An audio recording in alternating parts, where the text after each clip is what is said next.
Welcome to MiConvert. In this tutorial, I will show you how to convert SMF files to DAE format, completely free and online.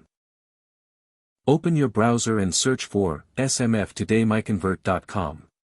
Click on the first result to go straight to the converter. You are now on the SMF to DAE converter page. The interface is clean and easy to use. Let's upload a file. Click the Choose File button. A file picker will open. Select the SMF file you want to convert, then click Open. Your file is loaded and ready. You can see the file name, size, and destination format. Click Convert now to start the conversion. The conversion is in progress. You can see the progress bar moving. This usually takes just a few seconds. Done. Your file has been successfully converted. Click Download to save the DAE file to your computer. That's it. Visit MiConvert.com for more free conversion tools.